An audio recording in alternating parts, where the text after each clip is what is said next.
11:30 மணி அளவில் rules committee meeting என்னுடைய அறையிலேயே நடைபெறுகிறது. ரூல்ஸ் கமிட்டி கூட்டம் முடிவடைந்ததும் 12 மணி அளவில் PAC பிசினஸ் அட்வைசரி கமிட்டி அலுவல் ஆய்வுக்குழு கூடி 20ஆம் தேதி முதல் எத்தனை நாட்கள் சட்டமன்ற கூட்டத்தொடரை வைத்துக் கொள்ளலாம், எந்தெந்த தேதியில் எந்தெந்த மானிய கோரிக்கைகள் வைத்து விவாதத்துக்கு எடுத்துக் கொள்ளலாம் என்பது குறித்து அலுவல் ஆய்வுக்குழு முடிவு செய்யும் என்பதை தெரிவித்துக் கொள்கிறேன். நன்றி. அவ்வளவுதானே?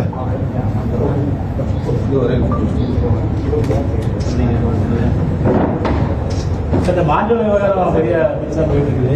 அரசாங்கத்துக்கு தொழிலாளர் தொடர்ந்து கோரிக்கை வச்சுட்டு இருக்காங்க. அரசோட நிலைப்பாடு என்ன சார்? மாஞ்சோல விவகாரம் அதில் ஒன்றும் பெரிய விவகாரமாட்டு நீங்க சொல்ற அளவுக்கு ஒன்றும் இல்லை. 2028 வரைக்கும் இப்போது நடத்திட்டு இருக்கக்கூடிய கம்பெனிக்கு லீஸ் இருக்கு. அவங்களுக்கு ஏற்கனவே கடந்த ஆண்டே வனத்துறையின் மூலம் அவங்களுக்கு இதை நினைவூட்டு கடிதம் கொடுத்துருக்காங்க. 2008க்குள்ள உங்களுக்கு லீஸ் முடியுது அப்படின்னு சொல்லியிருக்காங்க.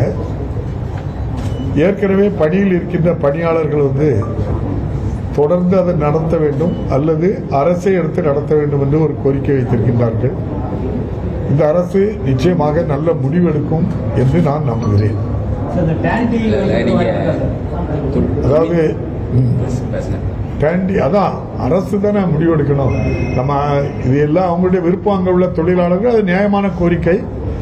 நிச்சயமாக மாண்புமிகு முதல்வருடைய கவனத்துக்கு நானும் இந்த மாவட்டத்தினுடைய சட்டமன்ற உறுப்பினர் என்ற முறையில் முதல்வருடைய கவனத்துக்கு நான் இதை எடுத்துச் சொல்வேன் என்பதை தெரிவித்துக் கொள்கிறேன். போராட்டத்தில் ஆரம்ப காலத்தில் இருந்திருக்கீங்க, 99 இருந்திருக்கிறீங்க.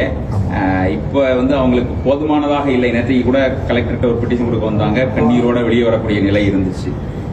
அது ஒரு அவங்களுக்கு பாதிப்புங்கிறது மிகப்பெரிய அளவில் அது போதுமானதாக கொடுக்கக்கூடிய நிதிங்கிறது மிக குறைவாக இருக்கிறது, போதுமானதாக இல்லைங்கிறது அவங்களுடைய குற்றச்சாட்டு. அதனால அவங்களுக்கு சம்பளம் குறித்த ஒரு போராட்டத்தில் நாங்கள் எல்லாம் அதில் கலந்துகிட்டது உங்களுக்கு நினைவு இருக்கும். செய்திகளை உடனுக்குடனும் துல்லியமாகவும் தெரிந்து கொள்ள சப்ஸ்கிரைப் பண்ணுங்க.